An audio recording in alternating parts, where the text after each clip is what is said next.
Olá, pessoal, tudo bem com vocês? Espero que vocês estejam bem. E hoje estou aqui para falar com vocês um pouquinho sobre o nosso mapa da disciplina.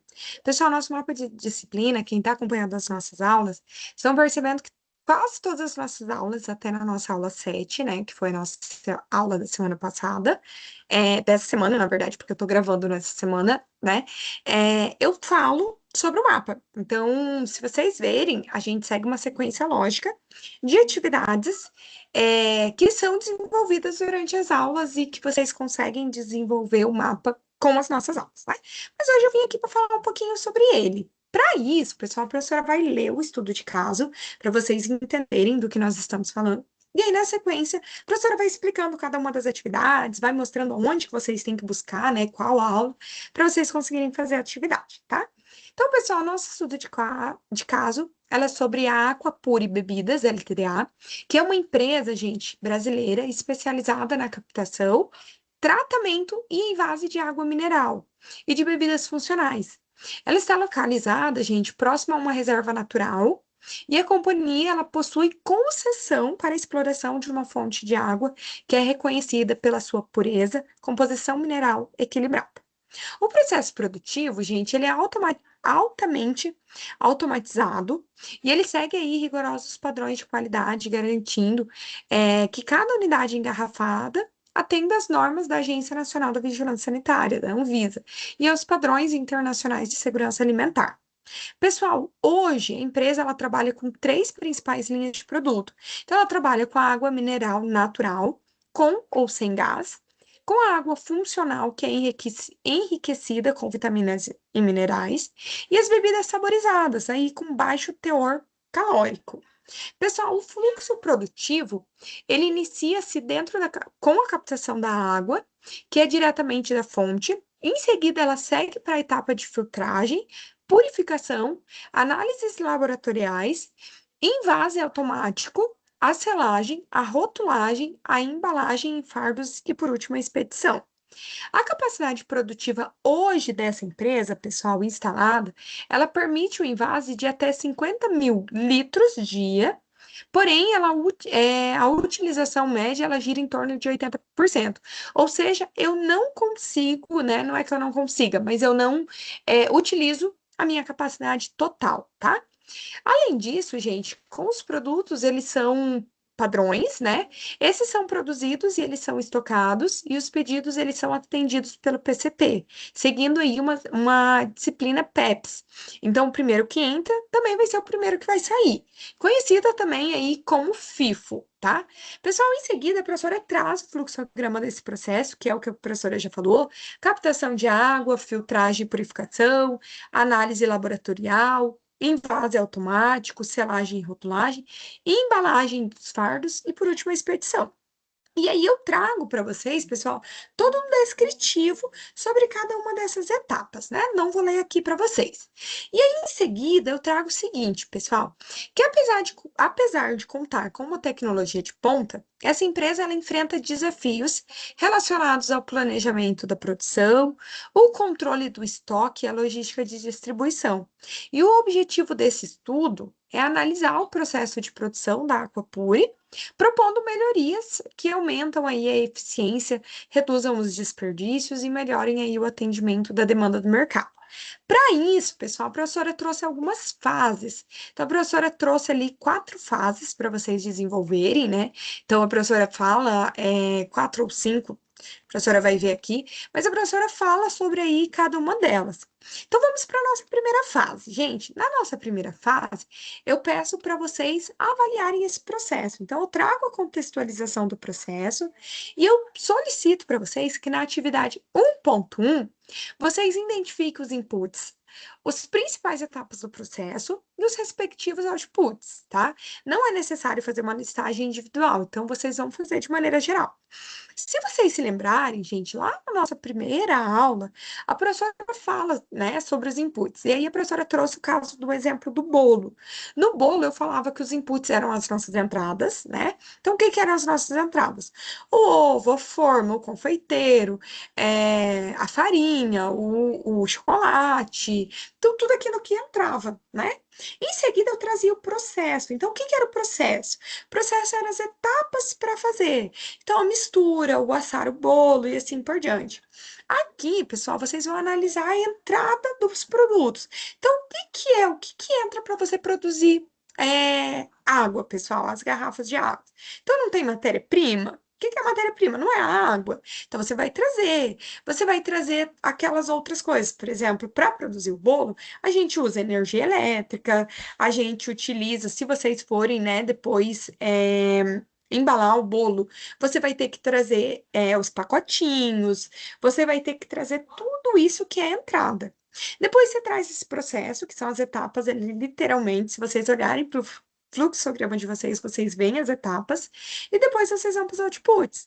Os outputs, pessoal, são as nossas saídas, né? Então, o que que sai, né? Eu não trago para vocês os produtos que saem, vocês podem trazer ainda alguns subprodutos, resíduos sólidos, né?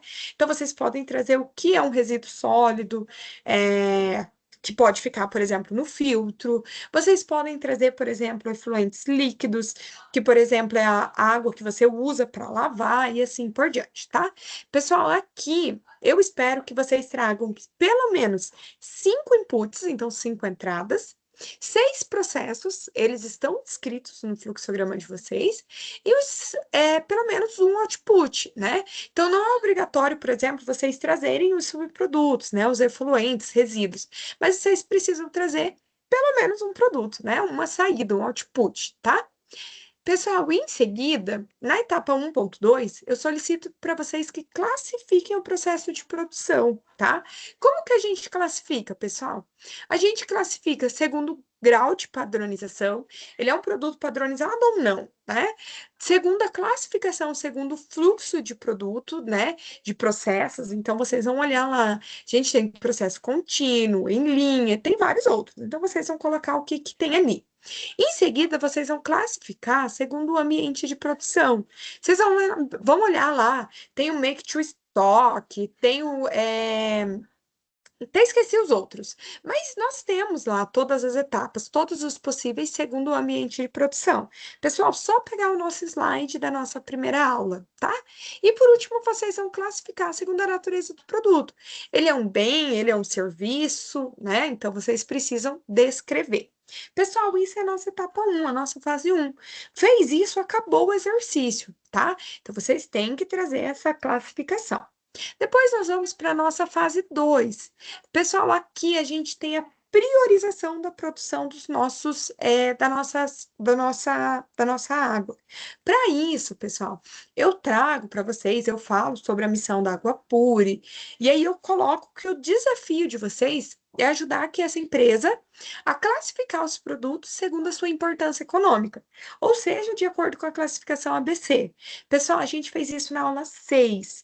Na aula 6, a professora mostrou para vocês a tabelinha, a professora explicou como que a gente classifica, né, de acordo se é um item de classe A, que é até 80%, um item de classe B, nós podemos classificar de duas formas, então, de 80 a 90 ou de 80 a 95%, vocês podem escolher, e os itens C, que podem ser de 90 a 100 ou de 95 a 100, vocês podem escolher ali.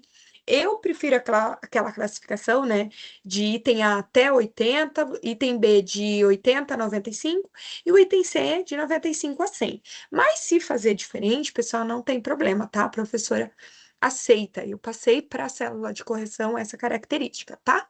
E aí, pessoal, a professora trouxe para vocês uma tabela com o item, a demanda anual e o custo unitário. O que que vocês vão fazer, pessoal? Se vocês olharem o nosso exercício que eu fiz com vocês no Excel, mandei para vocês um Excel também para vocês fazerem, né, tudo isso. O que que a gente tinha, pessoal? A gente tinha, eu colocava primeiro o item, a demanda anual e o custo unitário. E, pessoal, eu fazia demanda vezes o custo, então a gente tinha o custo total. E aí a gente classificava, né? A gente não classificava, a gente ranqueava, né? Do nosso maior para o nosso menor, nosso maior custo. Em seguida, eu trazia a porcentagem de custo que vocês iam calcular, né? Então, vocês iam pegar lá, por exemplo, o custo total do item A, e vocês iam fazer, né, a porcentagem dele na quantidade total. Depois vocês traziam a porcentagem do custo acumulado, que no item A, por exemplo, ele vai ser só ele. Em seguida, no B, ele vai ser aquela quantidade de porcentagem do item anterior, mais a porcentagem do item B que você está avaliando, e assim por diante, tá? Depois vocês viam a classificação. Então, vocês classificavam até, né, os produtos que se encaixavam até 80%, vocês colocavam A. Depois, os itens de 80 a 90 ou a 95%, vocês colocavam como B. E depois, os itens C. E aí, vocês faziam, pessoal, vocês, né, para a atividade 2.1, vocês vão trazer essa tabela que eu acabei de explicar para vocês. E para 2.2, pessoal, vocês vão trazer o gráfico. Se vocês lembrarem, se vocês olharem a aula, a professora fez, pessoal, detalhe por detalhe no Excel, como que você usa, qual dado que você utiliza, como que você gera o gráfico e assim por diante, tá? Então, vocês vão fazer aquele gráfico e aí, em seguida, vocês vão descrever. Porque o exercício, ele fala o seguinte, para vocês desenharem a curva de Pareto, citar quais itens estão na classificação A, quais itens estão na classificação B e quais itens estão na classificação C, né? Então, basicamente, fazer o gráfico. Em seguida, pessoal, vocês devem descrever por quê. Então, vocês vão escrever lá, por exemplo, o item 1 e 2, né? Que são os itens, né? Vocês vão falar o nome desses itens e vocês vão falar, esses são classificados de acordo com a classificação A, porque eles estão até tantos por cento, tá? Em seguida, vocês vão olhar, por exemplo, para o item, vocês vão colocar para o item B e para o item C, tá? Então, vocês podem classificar, vocês vão fazer essa classificação de cada um dos itens, tá? Em seguida, pessoal, vocês vão fazer a fase 3, que é de previsão de demanda. Para a fase 3, eu trouxe para vocês, né? Vou ler aqui, então eu trouxe o seguinte: que para garantir uma produção eficiente e atender às demandas de mercado, é essencial realizar uma previsão precisa da demanda para a água, né? Nessa fase, você deve calcular a previsão de demanda por meio dos dados da produção de água mineral sem gás de 500 ml nos últimos 24 meses. E aí a professora traz a tabela com um período de 1 a 24 e qual que é a demanda real desse produto. Em seguida, pessoal, eu solicitei para vocês que elaborem o gráfico de demanda com os dados apresentados. Pessoal, pode fazer à mão, não precisa fazer no Excel. Mas o que vocês vão fazer aqui? Vocês vão pegar simplesmente os dados da tabela de vocês e vocês vão gerar um gráfico, tá? Vocês vão gerar um gráfico de linha. E aí vocês vão colocar ali no exercício para vocês. Pessoal, é só isso, tá? Só gerar o gráfico. Então, na linha horizontal, né, os períodos de vocês, na linha vertical, ali, a quantidade de itens que são vendidos, a demanda real, tá? Na atividade 3.2, pessoal, vocês vão calcular a previsão de demanda para os períodos apresentados, utilizando a média móvel de 4 períodos. Pessoal, aqui eu vou abrir para vocês. Deixa eu abrir aqui o Excel que eu usei com vocês e que é o mesmo que eu mandei para vocês. Um minutinho. Cadê? Um minutinho. Aqui, ó. Então, deixa a professora compartilhar a tela. Então, gente, opa, esse aqui não é o exercício que eu tinha trazido. Deixa eu ver se é esse aqui. Aqui, ó. Pessoal, no exercício de exemplo que a professora fez com vocês, aqui tá os nossos cálculos, tá? Igualzinho que nós fizemos. A diferença é que no nosso exercício que eu fiz em sala de aula com vocês, o passo a passo, eu usava um M3. Aqui no mapa de vocês, pessoal, ele solicita uma média móvel para 4 períodos. Então, aqui, no lugar de vocês começarem aqui no período 3, vocês vão começar aqui no período 4, tá? Então, aqui aliás, a gente começava no período 4, né? Aqui vocês vão começar aqui no período 5. E aí as fórmulas vão ser igual. E aqui nos nossos resultados, né? Quando a gente tinha que fazer as divisões, por exemplo, aqui, eu considerava 3 períodos. Então, 24 menos 3 dava 21. Aqui você não vai usar 21, você vai usar 20, porque 24 menos 4 vai dar 20, tá? Então, é somente isso que vocês vão fazer, pessoal. única diferença do exercício que a gente fez em sala de aula, tá? E claro que aí os números são diferentes, mas pessoal, vocês vão fazer exatamente a mesma coisa. Então, vocês vão calcular a previsão, vocês vão calcular o erro acumulado, o erro absoluto, médio e o erro percentual, que é igualzinho que a gente fez em sala de aula, tá? Pessoal, só pegar aquela tabela que a gente fez na aula 2 e trocar os dados e recalcular, tá? E aí não começar no período 3 e sim no período, aliás, não começar no período 4, começar no período 5, tá? Na nossa atividade 3.3, pessoal, a gente continua com os mesmos dados, e aí aqui a gente vai calcular a previsão de demanda para os períodos apresentados, utilizando o método da média exponencial móvel com um fator de suavização igual a 0,2. Pessoal, no nosso exercício de sala de aula, eu tinha utilizado o alfa 0,1, tá? Pessoal, no exercício que vocês vão fazer do mapa, a única diferença é que vocês vão utilizar o alfa 02, tá? Vou mostrar aqui para vocês também, tá? Pessoal, esse aqui era o exercício que eu tinha feito com vocês. Aqui eu utilizava o alfa 01. Vocês só vão usar o 02. E aí vocês vão acrescentar, né, em todas as fórmulas aqui, ó, aonde era 01, vocês simplesmente vão colocar 02, tá? E aí vocês vão calcular as outras coisas igualzinho, tá? Então aqui você simplesmente no erro acumulado você vai fazer o somatório dos erros, né? Os erros é o que, pessoal? É a nossa demanda real menos a nossa previsão de demanda, tá? No nosso erro absoluto, pessoal, aqui a gente vai colocar tudo em módulo, então não existe negativo, né? E a gente simplesmente vai somar tudo isso aqui e vai dividir por 23. Por quê, pessoal?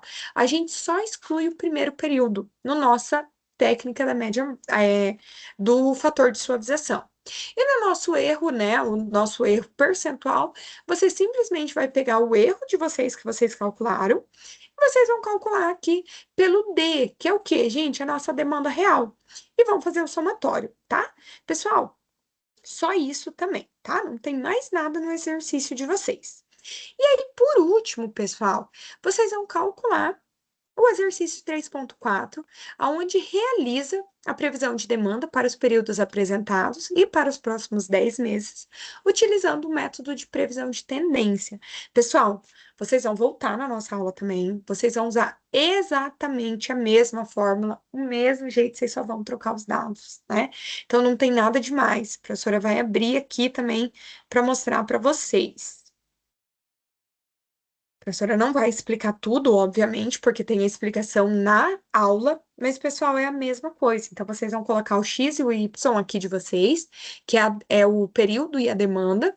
Vocês vão fazer aqui aí o X vezes o Y, né? Então, 1 vezes o valor, 2 vezes o valor e assim por diante. Depois, vocês vão tirar o X ao quadrado. Então, vocês vão pegar o 1 elevar ao quadrado, o 2 elevar ao quadrado e assim por diante. E o Y também ao quadrado.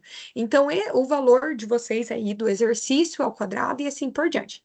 Em seguida, você vai fazer o somatório de tudo, pessoal. E aí você vai determinar o B e o A. Vocês vão olhar lá na nossa aula a equação como que faz, né? Em seguida, vocês vão ter o R2. Vocês vão gerar as previsões, o erro é o nosso erro, o módulo do nosso erro, e por último, o nosso erro dividido pela demanda. Pessoal, em seguida, para os nossos próximos 10 períodos, que vão ser o 25 ao 34, vocês não geram os erros, vocês só geram a previsão, tá? Em seguida, calcula aqui todos os nossos valores, tá? E aí, depois, vocês ainda vão gerar, né, no nosso último exercício, que eu ainda não li aqui para vocês. Então, deixa a professora fechar aqui para ir mostrando. Por último, vocês vão gerar o gráfico. Pessoal, o gráfico é a nossa atividade, se eu não estiver enganada, 3.5. Deixa a professora ver aqui. A nossa atividade 3.5. Então, se vocês retornarem lá para a nossa aula também, não vou ficar mostrando aqui, porque eu já mostrei na aula. Quando vocês retornam aqui, ó, vocês simplesmente vão fazer o quê? Vocês vão gerar o gráfico. Quando vocês geram o gráfico, vai gerar essa fórmula aqui, tá? Então, vocês simplesmente vão apresentar esse gráfico aqui no exercício 3.5 de vocês. E aí, pessoal, vocês finalizam a etapa 3.5, tá? Na etapa 3.5, deixa a professora ler aqui, ó, mas você deve apresentar de forma gráfica a tendência da série. Então, vocês vão criar o gráfico, vão mostrar todos aqueles dados igual a professora fez com vocês. E aí, para finalizar a fase 3, eu pedi para vocês descreverem qual foi o melhor método de previsão de demanda entre os três que a gente fez, pessoal. Lá na nossa aula 2, a professora explica que quando a gente vai determinar qual que é o nosso melhor método, pessoal, a gente vai olhar para o nosso menor erro. Qual que apresentou o menor erro, né? Então, vocês vão olhar para aqueles erros que vocês geraram das três previsões e vocês vão falar bem assim, ó, o melhor método é o método X. Então, vocês vão descrever por que que aquele método é melhor. Então, você vai dizer, por exemplo, o erro percentual absoluto médio do método tal foi de tantos por cento. Já a técnica tal foi de 10, vamos supor, 10%, a outra foi de 9%. Então, o melhor vai ser o método X, tá? Então, vocês vão falar isso. E aí, por último, pessoal, nós vamos fazer. Por último, não, a gente ainda tem a etapa 5, né? Que é o textinho. Na etapa 4, vocês têm dois exercícios de estoque.